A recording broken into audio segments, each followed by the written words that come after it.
Hello everyone, once again. Uh, Welcome to my channel. Why I like to talk about it, basically talking about different things that come to my mind that I want to talk about and see, what everybody else thinks and see if I can help somebody, because I went through it. Um, Today I would like to talk about choices. Bad choices and good choices. Everybody know, there's a million YouTube videos, a million books out there to read about choices, making the right choice, making the wrong choice, and where it can lead you. All while my niece and nephews were growing up, I tried to cement into their brains making a better choice, making the right choice, and whether if they're in school, on the playground, and I ask them to this day, what's something that I've taught you guys, that you can remember, and they will all say, make better choices, make the better choice, and we all haven't done that, and of course. Making the wrong choice, you always have something that's going to come back and hunt you, some type of consequence. In my case, the consequence was 5 to 10 years. Yeah. Just recently, I really got comfortable talking about that, about me being incarcerated and everything. But I mean, nobody's perfect. We all make choices. We all make wrong choices. On a particular day, me and a friend was talking with some associates of his, and I went down to the place where they lived, and me and this friend, and we rode there, and we arrived at their house. So I walk in, and I'm not even knowing where I am. I proceed to go downstairs to where everybody was, and nobody was awake. Everybody was laying down. I seen a lot of money laying on the table. I seen a gun laying on the table, and right there I was like, this ain't me. Why am I even here? Let me get up out of here. You want to stay? I'll come back and pick you up. But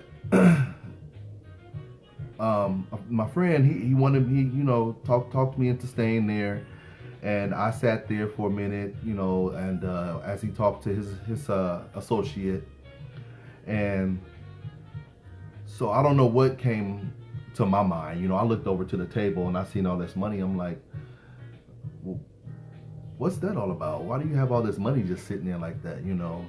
And keep in mind, I was 19 years old. And so, and I was smoking a lot of weed back then. That was the thing for me back in the day, was to have a blunt rolled up more than once a day. So that was me. So he told me that, they pull licks. I was like, pulling a lick? I ain't never heard that term before in my life. I'm like, pulling licks, what is that? What is pulling a lick? I mean, explain. So he began to tell me, that they was involved with some robberies, and it gave them that amount of money that they had on the table. And I'm like, what? You did what? Why would y'all do that? Why? What would possess your mind to do something like that? And so, yeah, this is what I'm saying to him, And he goes to tell me, it's easy money. It's easy money. I get what I want. You see the nice cars outside. You see, my house is decked out. And I don't have a job. I don't work. This is what he was telling me. So I'm like, okay. So he goes on to tell me, more about these licks or whatever, and why, I don't know, but it's beginning to run in my mind like, I'm not working right now. I don't have a job. You know, at the time, I believe me and my mom was into it, so I was out the house. I was living with my grandmother, rest her soul, Tilly Holloman. I was living with her, but I was doing some crazy stuff at that age. Some things that you would probably be shocked. So yeah, but who hasn't? You know, we all have a journey, and we all go through things. We all hit roadblocks. This was one of mine. So don't judge me. Don't judge me. But anyway, we left, you know, that night, not even knowing what was going to happen the next day. And so my friend and I, we had went to the place we were staying, and I noticed that, you know, we didn't really have a lot of food. We didn't have a lot of clothes. You know, I was wearing some of the same clothes. My mom didn't even know this. And a lot of stuff was going on. And so I was like, you know, why don't we just talk to your associate about pulling licks? You know, why don't we just do that? And it wasn't even him that said it. It was me that brought it up. And that was left me with a choice. You know, I wished I knew then to think about the consequence first before I made the decision to do whatever I did. Because if I did, my whole life probably would have been different. I mean, who knows? I mean, I might not have gone that direction, but something else probably would have came into my life to help form me to who I am today, if you can relate to that. But that was my choice, and like I said, I wish I had thought about the consequence first, because by me not thinking about the consequence first, I could have gotten one of my cousins in trouble, two of my cousins actually in trouble, and one of my good friends, because I wanted them to do it with me. And I was like, at the end of the day, when it was all said and done, I was like, what the hell was I thinking? Why would I involve them into something like this? You know, but anyway, I'm skipping ahead a little bit. But going back until me bringing up the licks. So we sat down at the table. We actually sat down at the table and went through different places that we can go. So a couple places we put down, you know, we were like, okay, this should be easy. It shouldn't be hard. You know, the only thing that we didn't have was a weapon, you know, a gun to rob. Excuse me. So I knew I would never use a gun. You know, I had made another choice back in before that, and it involved, it's something else I can tell you about, but it involved a gun, and I was beyond scared out of my life. So I knew I wasn't going to get a real gun. So I knew that was out of the question. But the people who I held up didn't know that, you know. So, and I look back at it now, I'm like, what the hell was I thinking? What was I doing? Why did I make that decision? Why didn't I think about the consequence before? But it's okay. It's okay. I'm 38 now. That was when I was 19. Stupid. But anyway, so a couple of those places we decided to go in case, you know, we you know, seeing all the movies and stuff out there, you know how to really do it. You know, the movies kind of basically tell you, idiots. So we go in case to places to see when the best time to do it. And this one particular place, I remember I was like, okay, this is what we're gonna do. And I laid it down, you know, and I knew right then he wasn't going to be the one to go in to do it. I was going to be the one to do it. So I decided to do it. I went out and I eventually went in. I was calm. I was nervous as heck, but I knew looking at all that money I seen on that table from his associates a few days back, I was like, okay, I'm about to get this. This is about to be us. We about to spend. So I went in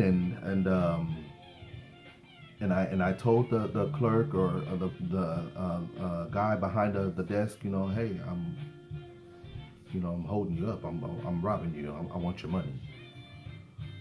And it sent chills down my spine just thinking back to that, because I had no idea I was even capable, okay, of doing something like that. Never in a million years. Be careful who you think you know. But anyway, I went in there and calmly just told him, and he opened up the drawer, gave me everything was in there, coins and everything. And I was like, man, this is crazy. So I got the money, walked out. I showed the gun, of course. It was a fake gun. It wasn't real. Not even a pellet gun. I don't even know what kind of.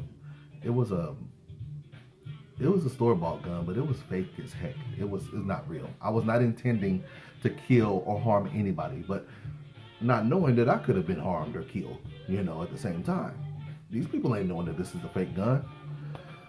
Well, anyway, after that one, the adrenaline started coming. I was like, okay, the money was okay. It wasn't all that, like I thought it was, but I was like, oh, okay.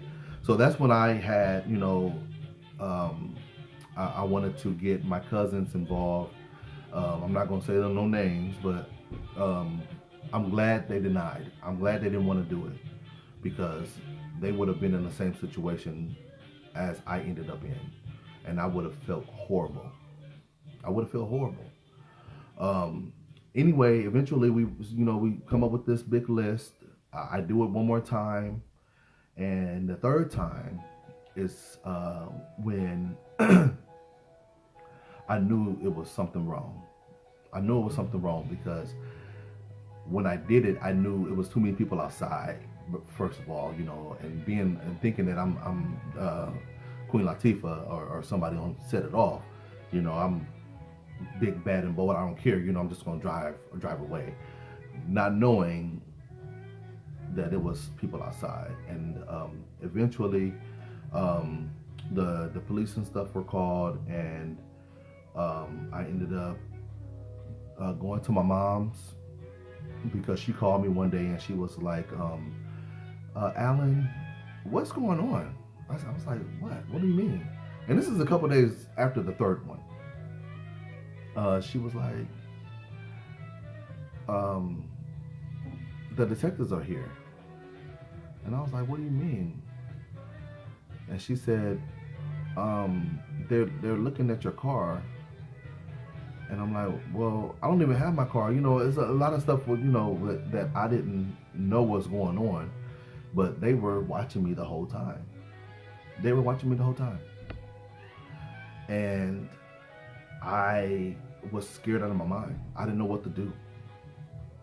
She was like, come home right away. Come and talk to these people and let them know that they got the wrong person. Come and talk to these people right now. So I goes to the house, and I talked with the guy that was there, the detective that was there, and he said that he has enough evidence to take every guy that's in the house to jail. So mind you, I'm at my friend's house when I got this phone call from my mom. My car is there, so because I was with him. But mind you, my brother and a couple of my cousins and my friend's cousins was all there. So they gathered all of us to the police station. So I'm like, what do they have? I mean, I nobody's seen anything. We left, this, that, and the other. I should be clean. I should be okay. I should be good. Yes, this is the thinking that I had. Yes. So eventually we get to the police station and they question everybody that was there. I don't know what anybody said. I don't know what my brother said. I don't know what nobody said. I just know I didn't want to put nobody in this situation. It was just too much right now. I'm involved in my brothers. I'm involved in my cousins, and I hate this. And so when we all came out of questioning, he was like, well, what did he say?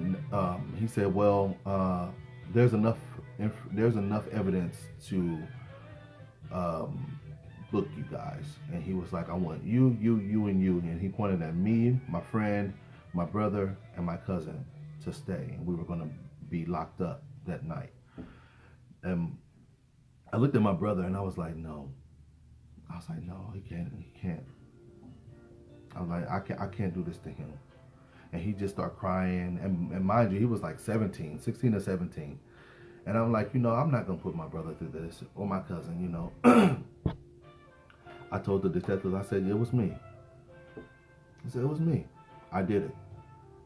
I said, I honest to God, he didn't have anything to do with this. They didn't have anything to do with this at all. Let them go. I couldn't allow that to happen. I knew this is a stupid decision that I made, a stupid choice that I made. I was going to deal with it. And I ended up being handcuffed, taken from the police station to the county, and so was my friend. Both of us was handcuffed, taken to the police station, and I was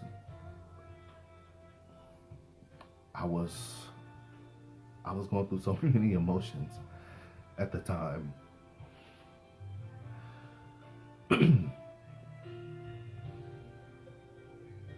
Sorry. I get a little worked up talking about it still to this day because of the look on my brother's face. But yeah, end up going to the police station, handcuffed, or to this county, and from there I talked to my mom about everything, and choices. You have to be careful, because they can change your life. They will change your life. It may not happen at the time, but eventually they will catch up. And this was a choice I wish I had never made. I wish I would have thought about the consequences before. And that's what people don't do. I mean, these young kids out here, y'all young kids out here, please think about the choices first. Think about the consequences first before you even think about making the choice to do something harmful to you, your family, to anyone. I'm gonna do a part 2 on this to continue. So much more to talk about, so much more to go. Sorry about that. I'm sorry. I'm an emotional guy, as you'll find out through some more of my videos. But this is to encourage people. Like I said, that was when I was 19. I'm 38 now. I did my time. I paid for my crime. Honestly, I'm still paying for it, but I did it. I can't blame nobody but myself, and I'm not. Only thing that matters is I asked for forgiveness, and God has forgiven me a long time ago for this. So that's why it really doesn't bother me the way it used to, because I gave all that up. But talking about it helps. Not only me, but other people as well. I know it does. So stay tuned for the next video. It is the 22nd of June 2018. Oh, sorry about that. And I will talk to you guys for part 2 of choices. Let's talk about it. Y'all have a blessed day.